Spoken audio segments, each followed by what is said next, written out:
Okay, here today we're going to have a, tutorial on how to do a splatter technique for watercolor. It's very interesting. I love the technique. I've done several pieces with it. Um, it really allows you to, I guess, explore a more abstract way to do your paintings, but at the same time still, I guess, embrace realism. Here's one piece. It's pretty big. It's a nice piece.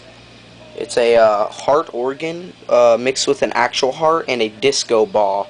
All the splattering you see was done with watercolor and a straw, which we'll get into once I start the tutorial. Here we have a piece I just finished actually about 2 weeks ago. It's two hearts, the organ and the classical heart, with a banner that has nothing in it. You'll notice that I also did some pen and ink work in it. And I also did some details over top of the watercolor work on the actual hearts themselves. Yes, those are octopus legs. Alright.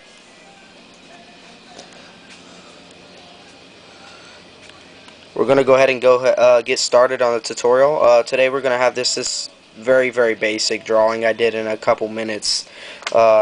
It's four hearts, one with a banner running through it. I'm just going to basically show you some basic splattering techniques with this. It gets pretty cool. It's also very, very fun at the same time. Alright, first you're going to want a set of watercolors, some watercolor brushes. Lou Cornell, Royal Langnickel are very good brands to work with. Typically, most people who do this technique use liquid watercolor. I used it on this piece, the bigger one. The smaller one, I used this kind. It's the kind you have to get wet before you do it. It's the dry watercolor. I like this kind because you can kind of control the density of the color better. And with wet watercolor, you can't work it after it's dried very well. So I really love the way this kind of works. For this, you're going to need a... Let's see. I'm not sure if I have one, but you're going to need some type of like small squeezer. It will work fairly well.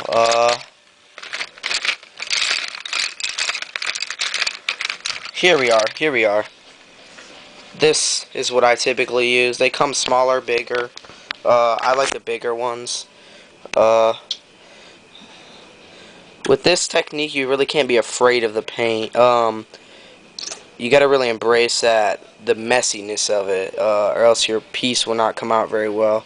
You'll see here, I'm kind of just spreading it across the bottom of the heart, trying to get that effect. The heart's almost bleeding, you know. You kind of move it around and work it with the nozzle as well.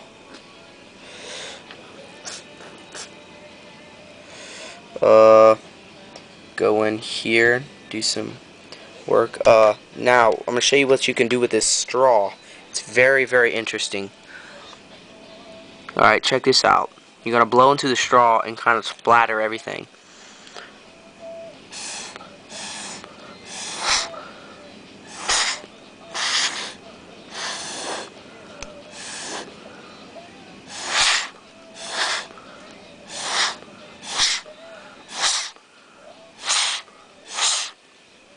You'll notice it even gets like a lot of small splattering going on in there. Alright, here.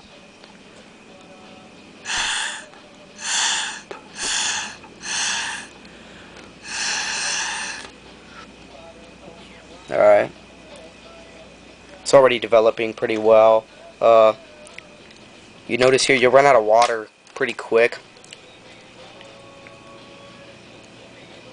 For the paper that you're going to want to use, you have to use a very thick watercolor paper. This kind of paper, I believe, is Strathmore. It's just 140 pound or 300 GM squared paper. It's pretty nice, pretty thick and sturdy as well. it works amazing with this kind of media. I've tried thinner paper, it just like falls apart, so don't do that. You're wasting your time. You'll notice here it's like really faded. It's not near as dark as that upper paint. When that happens, you're gonna want to have to go over with the second layer. That's what I was talking about when I said I like this better than the other paint, because you can control the density of the color, the how bright or how dull it becomes. At this point, I'm just gonna kind of randomly spread this crap.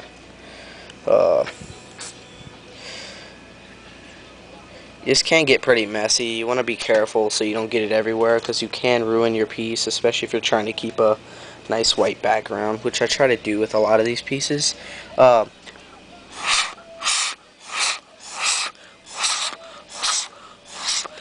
had a couple friends I've showed how to do this. They love it because it's very Ed Hardy-esque.